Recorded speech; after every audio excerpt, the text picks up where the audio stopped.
Dedicating the shir this morning. Nishmat Sabatim Morati, my Babi of blessed memory, Chava Bracha Bat Ben Sion Halevi. It's a yurtzeit today, the first day of Chanukah, Chaf Hey Kislev, and Sham Shtav and Aliyah. That's it. Let's learn a little bit. And We don't apropos, have a 10 o'clock a deadline. So oh, you if wanna don't? go a little Good. We'll over, go till noon. go over. Fine. No, we will not go till noon. probably No. have something But to do, what we but will we do don't. is we will see something today that.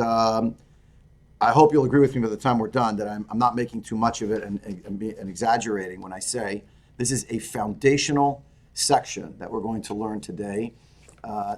Any part of Chumash is obviously foundational, but particularly today what we're going to see in the Ramban based on Chazal. If I'm successful, and it just comes down to me, really, the principle is there. But if I'm successful at communicating it, which is an if, it has the potential to color your view and your understanding of all of learning of Tanakh, particularly as the Dvar Hashem. And I hope you don't think that's too grandiose as a statement at the outset. But as we go, I hope you'll understand what I'm talking about. And we'll learn two psukim again today as we inch along in Chumash Breshit. But again and again, I say the goal here is not to cover ground. We know the basic stories. The point is to plumb the depths and to understand it in a much deeper way than we have before, hopefully, with the aid of all of the different Mefarshi HaMikra, the sages of blessed memory from their various generations. Look with me at page 54, obviously, the first page, Parsha Lecha in Chumash. We already learned this pasuk last time. We only learned two psukim last go around, Dalet and Hey, and today, pretty much, we're only going to do one pasuk, but you'll see what I mean momentarily. We learn that Avram took Sarai, his wife, Lot, his nephew, and they went. The nefesh, right? Vayikach Avram et Sarai ishto, et Lot ben achiv, et kol rechusham asher rechasu, et hanefesh asu b'charan, vayetzu lalech et artza Canaan, vayavo artza Canaan. So they left in order to go to Canaan, and they arrived in the land of Canaan. So that was their goal, and they fulfilled it. And right away, Pasuk Vav, we learn, and that will be our whole focus today, Vayavor Avram ba'aretz ad mikom Shechem, ad Elon Moreh, va'knani az ba'aretz. And when a person reads this Pasuk at the outset, you look at the translation, it comes across as pretty basic. It's a detail. He traversed within the land. He came to the place of Shechem, came to Elon Moreh, and the Canaanites then lived in the land. If you look at Rashi, who is always and forever our companion whenever we begin learning, both in terms of our chronology as we grow from a chronological perspective, and also just at the outset to try to get a lay of the land, since Rashi in so many ways represents the voice of Chazal distilled to be attached to psukim as such from the world of the Medrash, from the world of the Gemara, etc. Vayavor Avram ba'aretz, nichnas betocha. He entered into the land. Then we learn ad mikom Shechem, to the place of Shechem, litpalel al bnei Yaakov ksheyavo lihilachem b'Shechem, to daven with regard to the sons of Yaakov who will come to fight against Shechem in Parshat Vayishlach, what's coming up. Elon Moreh, Shechem, that's the place of Shechem, is Elon Moreh. Her'ehu, Har Grizim v'Harival, Shisham Kiblu Yisrael Shvuat HaTorah. He showed him the two mountains, Har Grizim and Harival, and in that place, between those two mountains, and on those two mountains, that's where the Jewish people were to accept the oath of the Torah. Now, what's that description of Har Grizim and Har Eval? Yehoshua, isn't it? It's going to happen in the book of Yeshua, in chapter 24 of Sefer Yeshua, at the very end of Sefer Yeshua. But it is first described as in prospect in various parshiot in Sefer Dvarim. In Parshat Re'eh, Hashem is already telling Moshe to convey to the people, when you will get to the land, you're going to go to a place, Har Grizim and Har Eval, two mountains, in the place of Shechem, and there you will forge a covenant. What will be the nature of that covenant?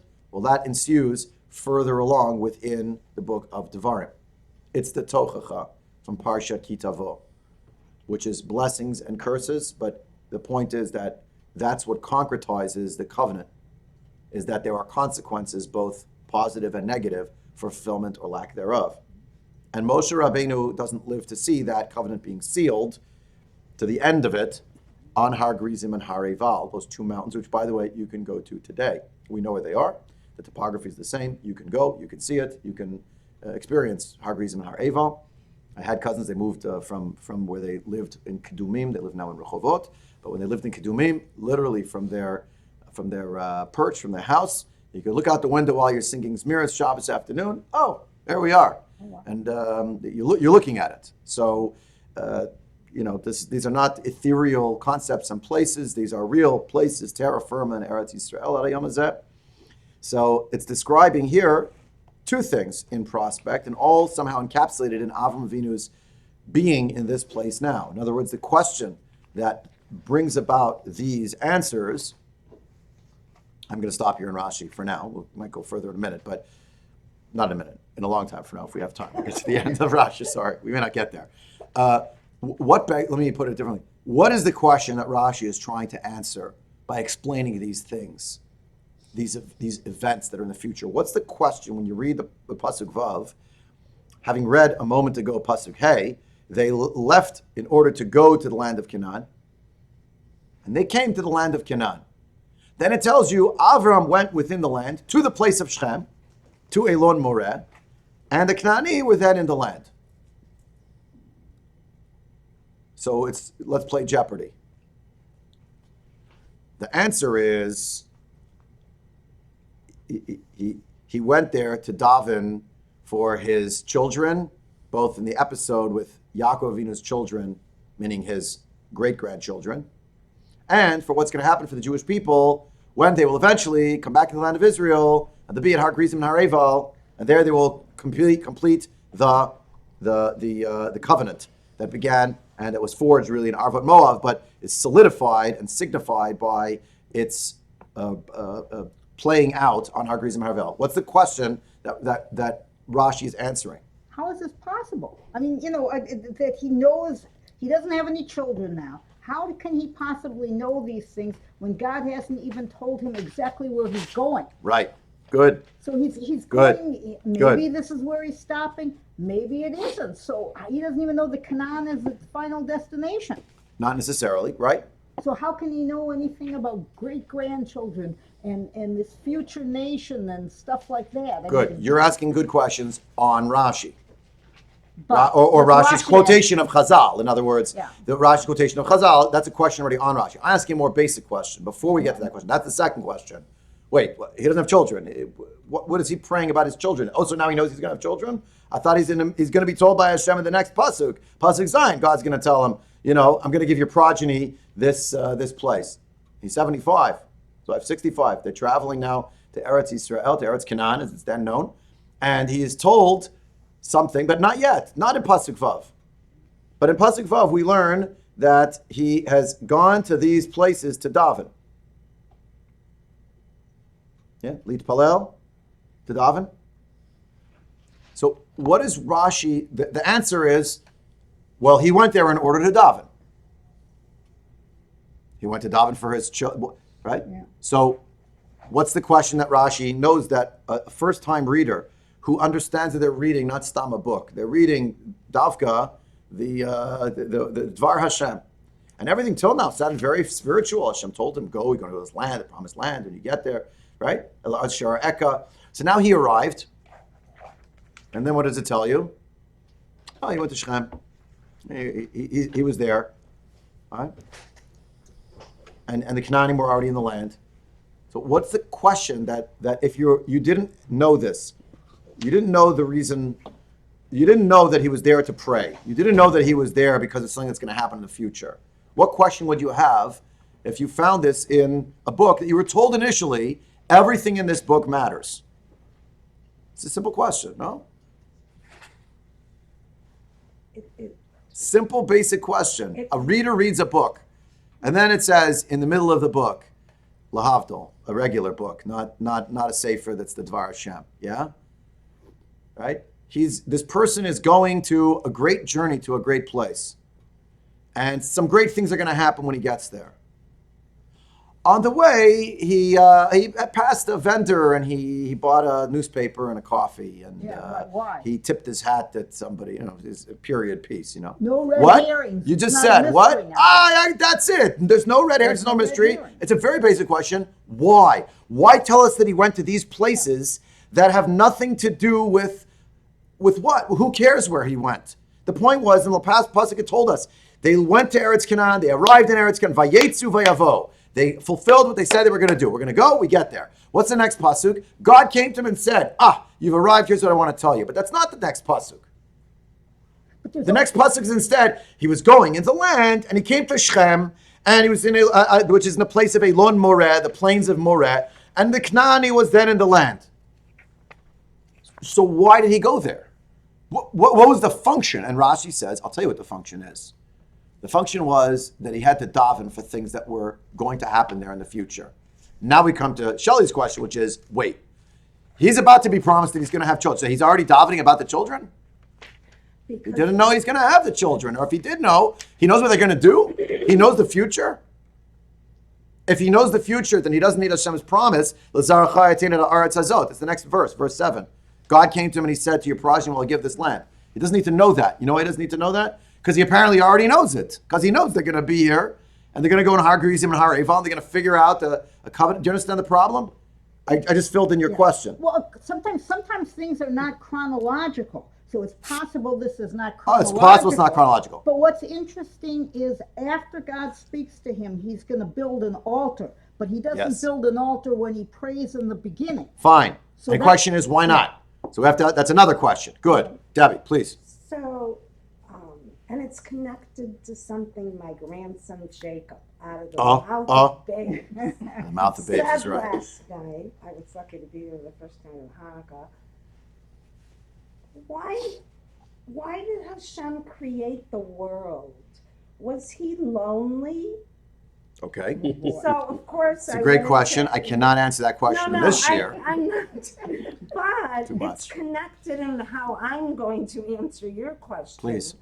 Because it's a huge bubbling up and validation for us of the power of Hashem, that just like Abraham didn't know this about his future, and yet he can go there and daven for things that are to come. And I look at that as a powerful lesson, like I do everything in the Torah, for us, because that's what we should be doing when we daven. We don't know if we're going to get it in this generation, if we're personally going to get it, if, we, just like the Torah is not in chronological order, what we daven for doesn't exactly go into little boxes and check. I daven for that and then I got it. So I think this, for me, this is kind of the first and powerful example of that. Excellent. As it should be with Abraham. Excellent. But why doesn't it? Okay, we've got these. Excellent. So as far as Shechem, plain of Moreh, Canaanites in the land, why doesn't it say he davened? That would be wouldn't it be a good thing to have that in the Peshat? It's not explicit. It's not explicit. I'd like to see. Not on the level of Torah Shebechtav. It's not explicit. It's explicit in Torah Shebaal Peh. Right. Okay. It's pretty explicit. Okay, but to me it's so important, and it's one of the first times that he does it, so it should be in there. What do I need to know that the Canaani is in the land? There must be some reason for it, and I know that later on it's going to tell you, it's going to add people to the description. Right. It's going to so we're gonna get there. We're gonna get there. I'm not up to that yet. I'm still focused on where he went. Vaknani Az Ba'aretz is an important part of the pasuk too, but it's the later part. I'm in the first part. Yeah. Look with me first at the Ramban. It's on this sheet. Extra for Nate.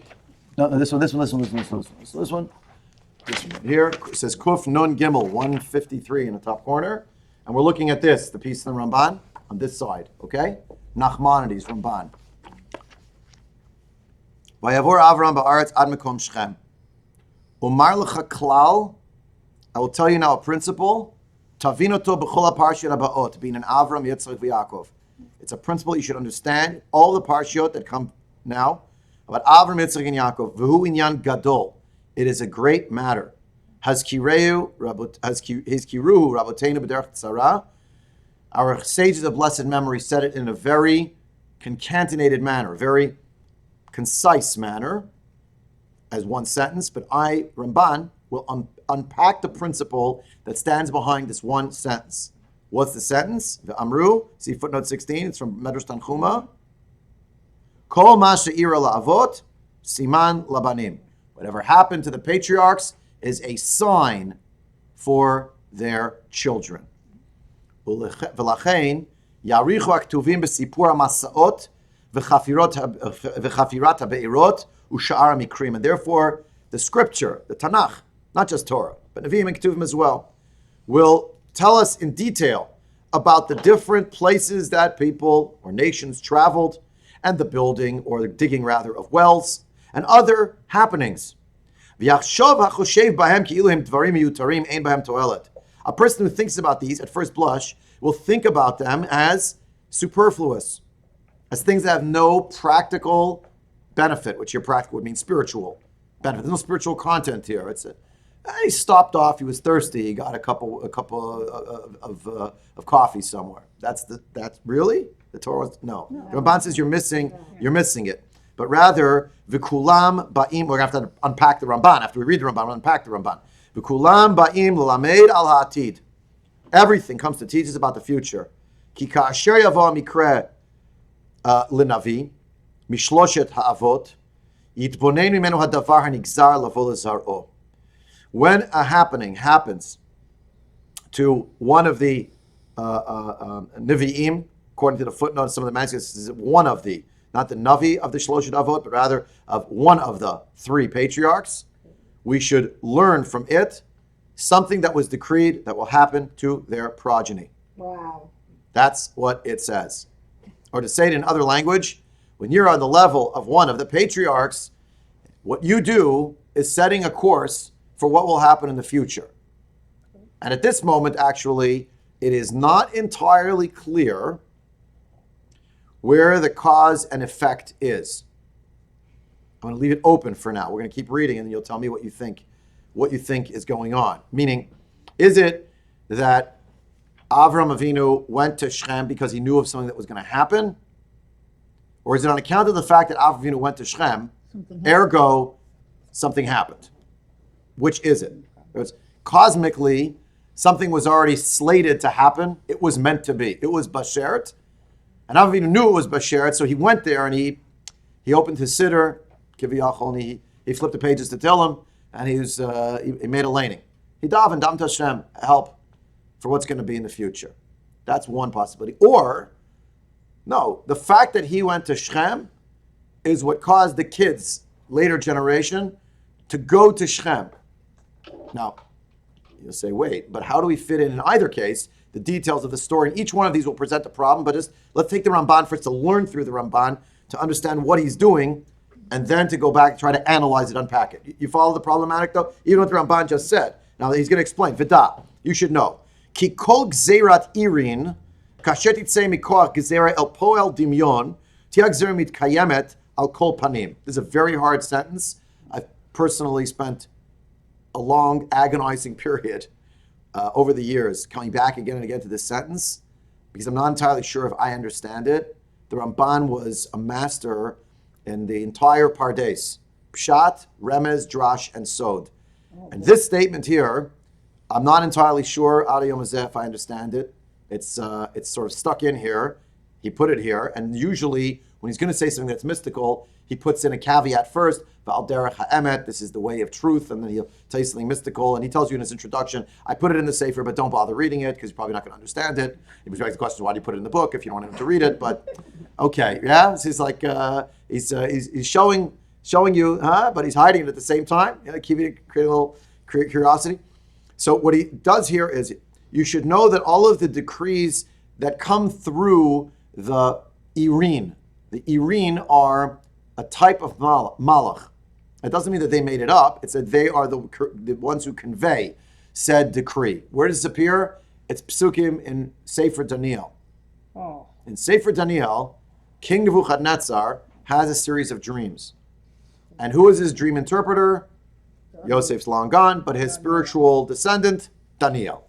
So Daniel tells him what the dreams mean, but he's not making it up. He has Dvar Hashem, it's a Ruach HaKodesh that he communicates with.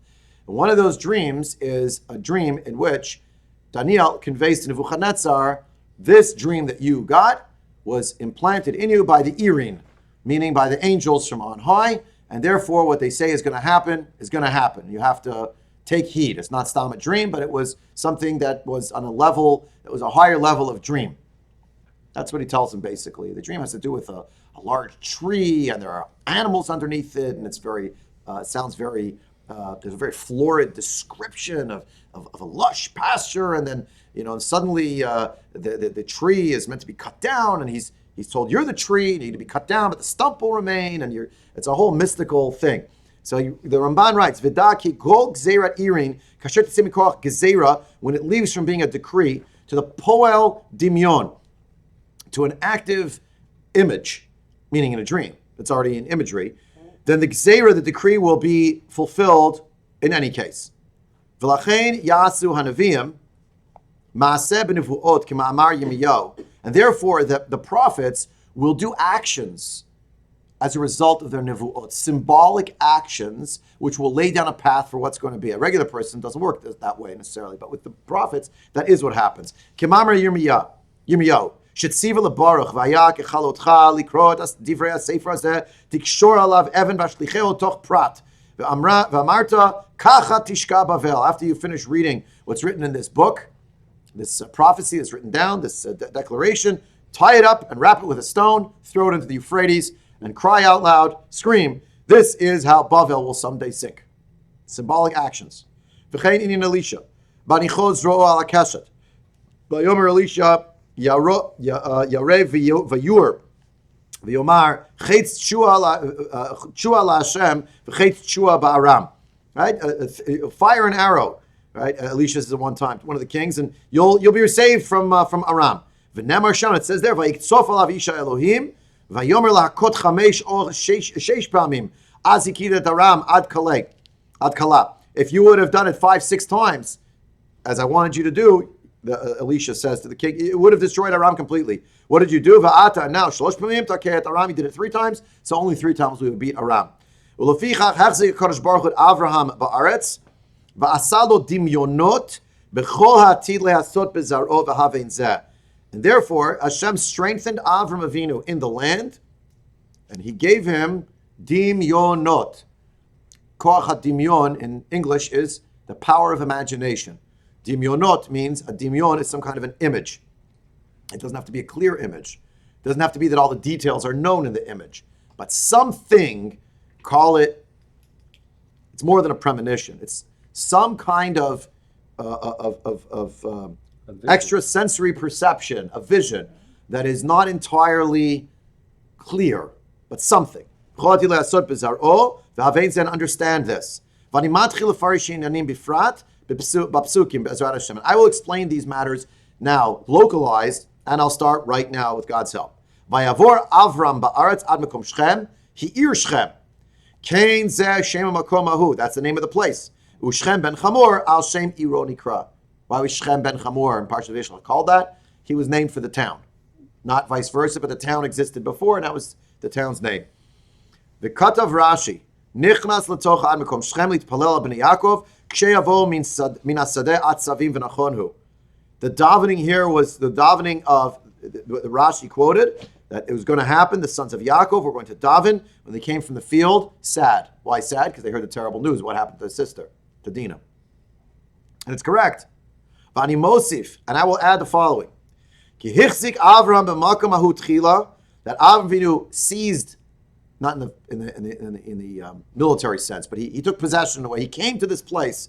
B'makam ahu tchila, v'kodem shenatan lo et. Next page. Haaretz. Next page, also the right hand side. Far Kuf Nun Daled. Yep. Right. Haaretz. Right. Nirmaz lo mizeki banav yichbeshu hamakom hahu tchila. It was hinted to him that his children would conquer this place first. Kodem heyotam zochimbo. They would capture it before they would be meritorious of even having it. Where would they conquer it? In Parshat Vayishlach, they conquer the place. They kill all the men. Everybody off. Well, okay, right? Even before the bizocha to it, even before they have the promise of the land fulfilled for them, this place they will conquer first. Remember one of our questions? Shouldn't the promise about the land have preceded everything? Except that this is an episode that will happen before any kind of promise of the land is being fulfilled. It will happen before any of the time period of Avram Avinu taking possession of the land, and yet there will be a conquest of something. What's that? It's Shechem. By who? By Avram Avinu's great-grandsons. Why? Because of the terrible story with Dinah. Now, V'kodem hayot avon yoshev haaretz shalem lehaglotam misham. And it will be before the sins of those who live in the land are filled out, such that they will be exiled from the land, thrown out of the land. Remember, later on in chapter 15, Perek Tetvav, is the famous Brit Ben B'Tarib, the covenant between the parts. Shem and Avram Avinu, there's a covenant. And in that covenant, God says, you will come back here, a certain time frame, once the sins of the people who live in the land have reached their limit and they don't deserve to be here. Let's keep going a few more lines and then we'll analyze it. Again, let's finish. V'lachein amar. Therefore it says in this pasuk, V'aknani az ba'aretz, that the Canaanim are then at this time in the land. And the point is, even though the Canaanim will be in the land, and it won't be the time yet for the Jewish people to inherit the land, yet the Jewish people will actually conquer one particular city. What's that? Shechem. And that's why it precedes Pasuk Zayin, verse 7 of, to your progeny will I give this land, l'zaracha etena ha'aretz hazot. So, by footnote 23 here, keep going, third line. V'cha'asher natan lo HaKadosh Baruch Hu ha'aretz b'ma'amar. Once Hashem told him, verbally in verse 7, Pasuk Zayin, that he was giving him the land, Az nasa mishav v'nata oel bein Beit El uvein ha'ai. Then he pitched his tent in another place, between Beit El and the Ai. Why? Ki hu hamakom asher kavash Yoshua betchila. Where is between Beit El and the Ai? Ai is the second place they conquer. What's the first place? Yericho? I'm not entirely sure. Was Yericho standing at this point in history or not? Could be it didn't exist. Very old. A lot of things are very old. I don't know. I don't know why it wasn't mentioned here verbatim. But the point that the Ramban is making here is that he put it near between Beit El and Beit Ai, because that's the first place that was conquered by Yehoshua. This isn't just my question; it's clearly the question of the editors of the Torah Chaim Chumash. Look at footnote 24. Footnote 24 says it's the first place that will be conquered via a war. Al Yedei Milchama, of Al Yericho Kavash Al Yedei Nes. They didn't truly conquer Yericho. You know why? Because it was all done miraculous. They didn't actually have to conquer it. Therefore, Avram pitches his tent where the people will actually need, so to speak, his help, quote unquote, his bracha, his tefillah of centuries earlier. Because the first place they actually have to prosecute a war is in the Ai. And by the way, it doesn't go well. At the beginning, they lose 36 people who die because of the sin of Achan. We'll come back to that in a couple minutes. So let me pause here. Helen, so I remind you, please don't attack me in the whole thing. We got to finish what he's saying so we actually understand what's going on. Helen, please. Okay, after Shimon and Levi did that terrible thing, Yeah. they had to hightail it out of Shem. No. After they No. They didn't leave. I mean, after, Yaakov said, if you made, the dialogue is left inconclusive. It's like a piece of music that doesn't come to resolution at the end. Right? We're waiting for the end, and it never comes because the end of their dialogue is, Yaakov upbraids them and says, right? You make me odious. They're going to come after me and kill me. But the end of the dialogue is Shimon and Levi saying, they're going to let our sister become a harlot? Question mark, exclamation point. And then we're waiting, and then you get to the next thing. It doesn't mention anything else. It does not say they ran away. they stayed in that area. I mean, they end up moving. God talks to them and says, Yeah, I know. But the point is, they didn't run away as a result of it. They left because Hashem told them to go to the next place. They don't hide after that. How does that little It's miraculous. fit in that it's not a smooth victory to Shechem? This little incident kind of makes Snowballed and made it a terrible happening. They killed all the men and the whole thing. Excellent point. I could even sharpen your question further. Not a smooth journey. It's not a smooth journey. An important, crucial lesson the Torah tells us again and again and again. Life is not a smooth journey. Life is not a smooth journey. I couldn't have You said know? it better. I mean, really, it's like, it's just not. It's just not.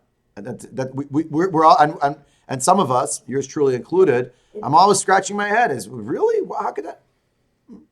It happens to me all the time. Does it happen to you? And again, So it shouldn't be like that. That's not right. That's not what I expected. Oh, well. everybody's saying till the Kanani fulfilled their level of iniquity. So I've heard that so many times, it's so hard to understand. What are we connected with the Cananim's Averis? Yeah. God doesn't promise them the land to begin with, so then why can't God take it away at any point? Why does he have to wait for them to do Why do we have something? to worry about their Well, why do we? Okay, I'm tabling that question until we get to chapter 15. It's an excellent question. Why should it be predicated on that? Let it just be, God decided this, God decided that. Okay, it's connected with the fact that HaKadosh Baruch Hu functions in a moral manner. God is the ultimate of morality. We see examples where it seems like things don't add up. Yeah, things don't add up. But our basic tenet of belief is Kadosh Baruch Hu is the apex of all that is moral. He is the definition of morality. And if we feel there's a disconnect, so we ask HaKadosh Baruch Hu, so what's going on? Right? Shafet kol haaretz le'aseh mishpat. That's what Avram Avinu is going to ask Hashem, Parshat Vayera. We have to get back there in chapter 15, the end of Parshat Lecha, which at this rate we'll be at sometime in 2050. But so we make a deal, we have to stick around. But when we get there, so that's Taka, a good question. Why is it predicated on this is the people? What the Ramban is unpacking here, these psukim, is he's saying, look, I have a few questions. One is, why do we need to know these seemingly extraneous details? The answer is, they're not extraneous. They're incredibly significant. And they're not even significant in the moment, but they're significant in prospect of what's going to be. And they're significant because there are historical events that will happen there. Now, again, he doesn't answer the question. Well, because because these things were going to happen, they were fated to happen. It was fated to happen that Dinah was going to get assaulted by Shechem and Hamor. It was fated. It was meant to be. Is that consolation for Dinah? Don't worry. What can you do? Really? So maybe. Again, that's something that you're left just like, I can't understand how Kadosh Baruch Hu set up the world like that. So does that remove moral culpability from Shechem? How does he keep his moral culpability? I was just following your plan, God. That's what you wanted. You let me do it. We don't agree with that. We don't accept that generally. So you understand the conundrum? On the other side, maybe the fact that Avram Avinu davened here was what set up what was going to happen in Shechem. The bad thing that happened to Dinah? Or maybe the reaction of the brothers and the fact that they conquered the land. The Ramban is unpacking it by saying, look, when you see Avram Avinu went to Shechem in Pasuk Vav, I would have thought the next pasuk when he arrived in the land of Canaan is he went from point A here, from point A to point B. You know what the next thing that happened is? Hashem spoke to him and he told him, I'm going to give your progeny this land. You've arrived. You think you've arrived? You're correct. You've arrived. And here we are. You are getting this land. Amazing. And then it could have said, okay, and here are the places that he went. Here. The Ramban answers all of that by saying, look, before he got the promise of the land, before the moment that Avram Avinu is even hearing from HaKadosh Baruch Hu, he's receiving from Hashem, that there's going to be a national inheritance of this land. There actually was an episode that happened previously that don't think it's completely off book. If you look carefully at the psukim, the sequence of what's going on here, he left one place, he came to another. He went to Shechem, fill in the blank, and his children conquered Shechem, and he davened for his children who were to conquer Shechem. And there was an element of something that happened, the conquest of the land, before the conquest of the land. By the by, there was a covenant that was made between the Jewish people and Hashem, spiritually speaking, in this place later on as a nation. The next pasuk is the promise of conquest. And then the next pasuk, pasuk Chet, is he left Mikedem leBeit El, vayito lo Beit El miyam v'ai Mikedem. He went to this place called Ai, which is the first place the Jewish people were to conquer as a nation in the days of Yeshua.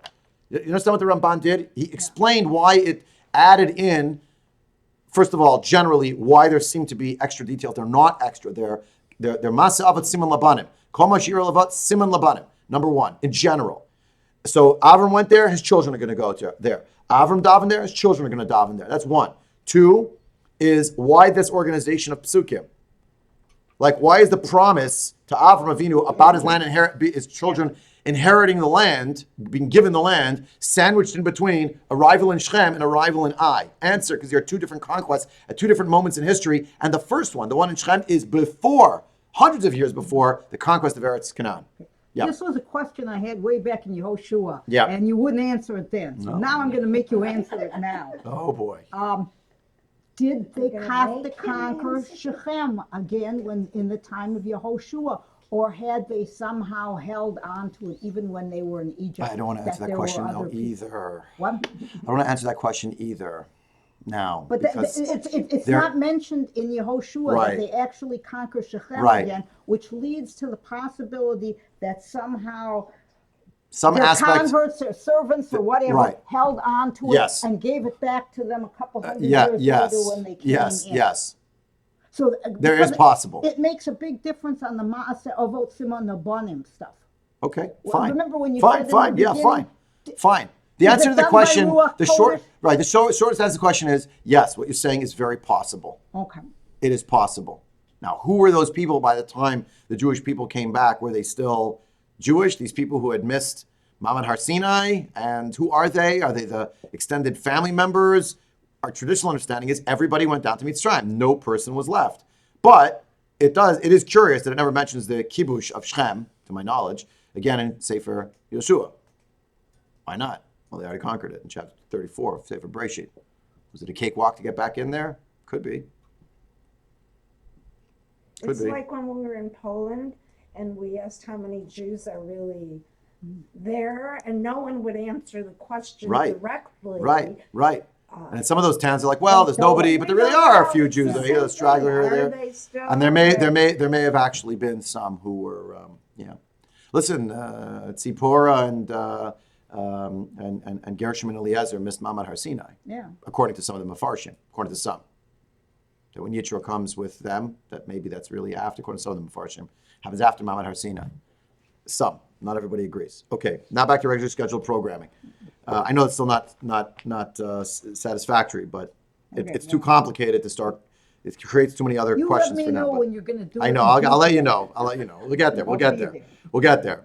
Now, footnote 24. I'm in the text though. 24. We don't have to read the footnote per se, but 24. Okay.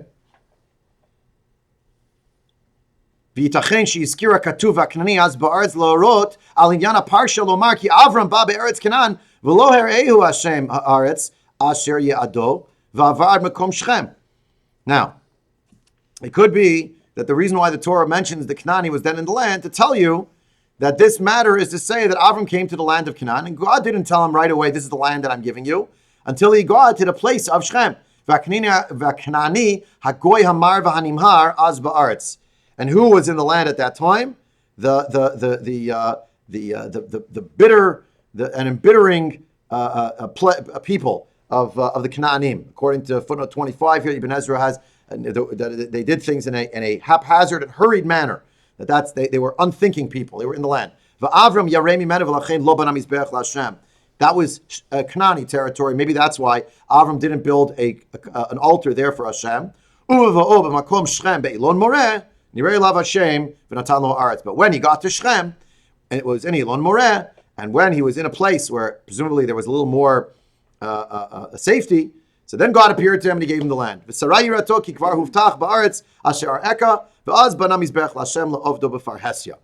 Okay, maybe some of his fear abated because God had previously promised him El ha'aretz asher ha'eka, so he already got that promise. He arrived in the land. Now God was telling him, you built a mizbeach here. Oh, I'm going to tell you that you are actually going to get this land. In other words, he built the mizbeach in Shechem as a result of the fact that he felt safer there, in the place of Elon Moreh.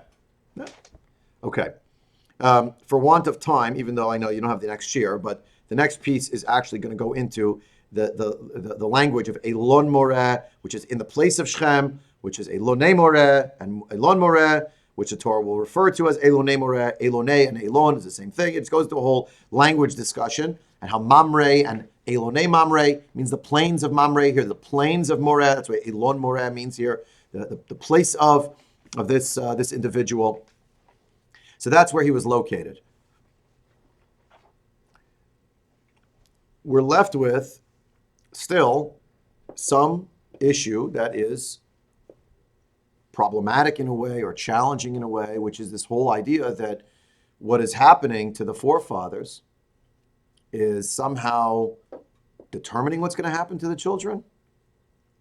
And how many generations later? And how many generations later? We're talking in one case, it's the great-grandchildren. In another case, it's the great-great-great-great-great-grandchildren, many, many generations later. But like when Abraham, the business with Abraham and Sarah is repeated twice with them and once with Yitzchak. So then it really literally is the children. Yes, but thousands of years later, that's harder to understand, isn't it? Right. So I'm giving you a Hanukkah gift to talk about this issue. Mamash, a Hanukkah gift. You gave me. I give you. And this is it's from a book called Abraham's Journey of Yosef Levi Soloveitchik. That's got to be face up. The top left-hand corner says Avram HaKlali, the universal Avraham. So we're going to read it together. And Kedarko, as the way of Rav Soloveitchik, he gives you a way to understand this Ramban. He was very impacted by the Ramban. We all are. But he explains this concept of Maaseh Avot Siman Labanim in a way that I hope you'll find resonant. And it's based really on this, on the Ramban, and Ramban, who in turn got it from the Chachamim. So look with me at the top left-hand side. We'll read these pages together. A pause for discussion. And it'll be something for us to think about. Now, it's just describing that there were two kinds of Avram Avinu. One is the Avram Haprati. He was an individual, he's a human being. He had a life, he had a family, he had family problems, he had wherever he went, whatever he did. But there's also Avram HaKlali, Avram the universal. He predicted the historical march toward eternity of the covenantal community chosen by God. So I'm reading from this book. It's page 8 in that book, Abraham's Journey. If you have occasion to get it, it opens up worlds. Chazal already were aware of the strange parallelism between the lives of the patriarchs and the historical drama of our people. As the Medrash says, Kol ma she'ira la'Avram, ira levanav. Whatever happened to Avram, happened to his children. Medrash Tanchuma, Lecha, paraphrased by Nachmanides in Genesis 12:6. That's the pasuk we learned today. Similarly, Tzei uchvosh et haderech lifnei vanecha. Go and pave the way before your children. Coming up, that's in a few psukim from now. This is from Breshit Rabbah, Perak Mem, pasuk Vav, quoted by the Ramban in Breshit Yud Bet, verse 10, pasuk Yud. Yet no commentator before Nachmanides, that's Ramban, exploited these statements as he did. Nachmanides organized them into a philosophy of history. Jewish history is basically the history of the patriarchs. In other words, the lives of the patriarchs contain a blueprint of the Jewish historical process. Nachmanides was not satisfied with the theory of historical paradigms or illusions. He was the father of the idea that Jewish history was predetermined by the activities of the patriarchs. The question that arises from this is a simple one. By introducing an a priori symbolic etiology into Jewish history, a priori coming before. Symbolic. Etiology is explaining the causes and the roots of things into Jewish history. Nachmanides seems to have abandoned historical freedom and replaced it with rigid determinism. Like, where's the choice for the kids now? What can I do? Bobby and Zadie did that, so we're stuck. So that's a question. Now listen, every event in Jewish history has been unalterably fixed by paradigmatic action on the part of our ancestors. They acted out a priori, means with reference to the first, in the beginning, the major events in our history, and laid down rules projecting the patterns of its historical dynamics. Once the divine decree has been translated into metaphorical action, it cannot be changed. We learned that in the Ramban. The metaphorical actions of various Nevi'im telling people to do this or that. Yeah? The whole of Jewish history turns into a mechanical affair over which human beings have no control. The just ones could not have influenced the course of events that pulled the nation toward the brink of catastrophe. And contrarily, the wicked were unable to accelerate or increase the horrors of Churban, destruction. Everything was already acted out and unalterably decreed upon. Our ancestors long ago lived these events as historical realities. Can't be. Well, let's keep going. That's why I didn't give you one paragraph, yeah? Let's keep going. What historical role, then, was assigned to the children of Israel throughout the generations? Were they no longer free to shape their own destiny, to determine their own history? Was acting like marionettes all that was left to them, unable to control their own acts and driven involuntarily to historical doom, churban, and exile? The prophets exhorted the people, preached to them, and urged them to mend their ways, to placate God's wrath and be saved from destruction and catastrophe. The people were apparently free to invite distress and tragedy, or vice versa, to triumph and live under the Almighty's protection.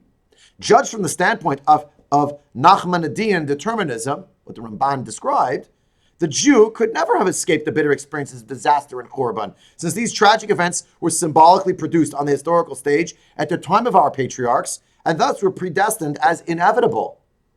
Now listen, he's laying out the problem. Now if Soloveitchik gives you his opinion. He didn't just say, well, this is what I think. It's based on his understanding of Chazal, and understanding of even of the Ramban. Let's keep going. In my opinion, the answer to this question is simple. Certainly, the experiences of the patriarchs foreshadowed the tragic as well as the redeeming events of posterity.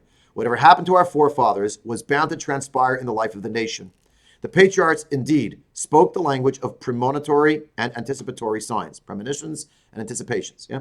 However, the events narrated by the Bible serve as signs or symbols of future events.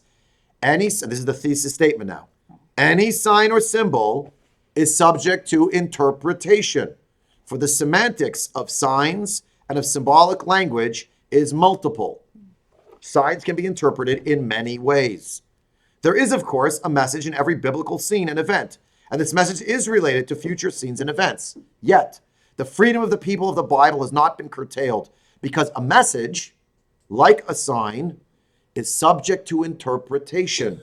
And the latter, the interpretation, is a many-faceted, heterogeneous affair. So Soloveitchik. This is the Rav. This is Rav Soloveitchik at his best. Now listen, we Jews have been taught that the eternal truth of the Torah reveals itself to man by way of many interpretations, and of course, all of them are true. The halachic logic, unlike classical logic, is an n-valued logic. He'll explain what this means. The truth, we believe, can be projected against many backgrounds. It may be seen within X number of perspectives, flip the page, some of which are mutually exclusive. And it's good, you can apply this right here to Hanukkah. Did not the Gemara say of the two most contradictory systems in the annals of halacha, Beit Shammai and Beit Hillel, that Eilu ve'Eilu divrei Elokim Chaim, both are the words of the living God? So says the Gemara. Maseches Eruvin, Daf Yud Gimel Beis. This polysemantic approach to the Torah is valid too with regard to creative historical interpretation.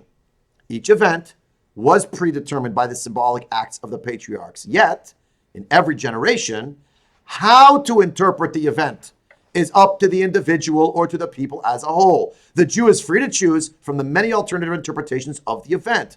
The idea that God wills to be realized through the event is the same. Yet nonetheless, it may be like a beam of white light, which, when refracted and dispersed, displays a multitude of colors. The selection of the color is never interfered with by predestination. I mean, just imagine that image. You have this beam of light going through a prism, and it's going to split into all these different resplendent colors against the background. Mm-hmm. Each one of them is the same light, but it's been refracted now through the prism. And what's the prism? That's what we decide every time. Or it could be based on the generation that you live in. 100. That's the point. Fact. That's the point. That's exactly his point. Exactly his point. And so he gives an example now, which is a little bit far afield for us. I gave it to you. You could read it at home about the Akedah as a great example of this. There was the event, there was the trial, there was the part that had to be, and there was the part that was completely left open to Avram Avinu in terms of what he was going to do to respond, but then also our understanding of it, midor ledor, one generation to the next. So we're out of time today, but I will just close. I mentioned I'm dedicating this year my Babi Aleh Shalom, and we're reading these Parshiyot now around the time of Hanukkah. She passed away at the time of Hanukkah. I can remember being a little boy. I had no interest in becoming a rabbi, believe you me, none. I was going to be doing something else completely. And I was a little boy, really a little boy. And I remember her reading me from like this book, children's Bible stories or something. She would tell me the whole story about Joseph and his brothers and what happened. And I'd ask her, Bubby, tell me this and that. and that set a certain path. I didn't know it at the time. I wouldn't say I can draw lines between that experience as a child and where I am today or where I will be tomorrow. But I can say there is some kind of a link between what the patriarchs and matriarchs, even for ourselves, we were zocha to know people in previous generations. They do in a certain way. They become a sign for the future. Now you can choose to take the sign and go with it in whichever direction you want, right? I had no interest either in going into into Hollywood or something, but you can imagine some Hollywood directing. I remember my grandmother told me these dramatic stories as a child, and I decided I was gonna make these films to transform humanity, right? Joseph Okay, and Coda many like times. yeah, exactly. I made a Broadway show out of it. I was enthralled by my grandmother, right? That's not the path that I chose. And if you ask me consciously, and I wake up in the morning, I'm thinking, my Bubby, Eva Phyllis, Zichrono Livracha, like, that's why I'm a rabbi today. I can't say that's why. She told me, this is what you should do. It was nothing so formal. The point is that this was a person, to me, of incredible creativity, whether it was arts and crafts projects or whatnot. It was the dramatic way that, in my, whatever it was, 5-year-old, 7-year-old mind, heard these stories. I still remember telling me these stories. I remember the leather couch. I remember sitting with my head on her lap, and she's holding up the book, and she's reading it to me. This is my memory, and I think each of us has this, this kind of memory that hopefully we have this kind of memory, a positive vein. And these are, the Maseh Avot, are a siman for the banim. They're a signpost for the children. It's not that they gave you your script of what's going to be, but they did set you on a certain trajectory and contribute. Now, when you're talking about people's grandparents, that's one thing. Here we're talking about the people who are the grandparents of every single Jew that ever lived. So what they did, even the little things that they did, really did start setting down a path. So when Avram Avinu is davening, does he know exactly why there will be a fight in Shechem and who the people will be and what it will be? No, maybe he feels something. There's something going on over here. He is a Navi, it's Avram Avinu. So he opens his wellspring of tefillah and he davens to Hashem. Help my children in this place. They're going to need your help. And there'll be a covenant back again in this place. And it's amazing that it's the same place of Shechem. That's the place of the first conquest before there's a promise. And it's then the first place of covenant in the land, which bridges the generation of the Midbar and the generation of Biat Haaretz, of Kibush Haaretz, that in the Torah, the last things in the Torah are, this is the Brit of Arvot Moav, the plains of Moab, and where will you signify its physical dimensions? Bring it into Eretz Yisrael, Har Gerizim, Har Eval, stand there, the Tocha, the sealing up of the covenant that we made here in the plains of Moab before we cross over. We're always making that transition. We're always going, so to speak, from the Arvot Moab into the Eretz Canaan, the Eretz Yisrael. We're always doing that, and we're bridging the one thing from the other. We're making manifest what we already had the embryonic phases of in an earlier stage.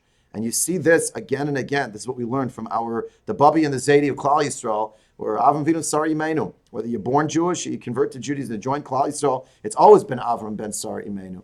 And of course, that's something we should think about this Hanukkah, and I'm thinking about a personal level. I think all of us should think about it each in our own way as we journey with the Avot through into Eretz Canaan, into Eretz Yisrael. Wish everyone a living Hanukkah, and that's it for today. We'll resume in a couple of weeks. We get back together. Your grandmother's name was Chava. Chava Bracha Bat Ben Sion Halevi. My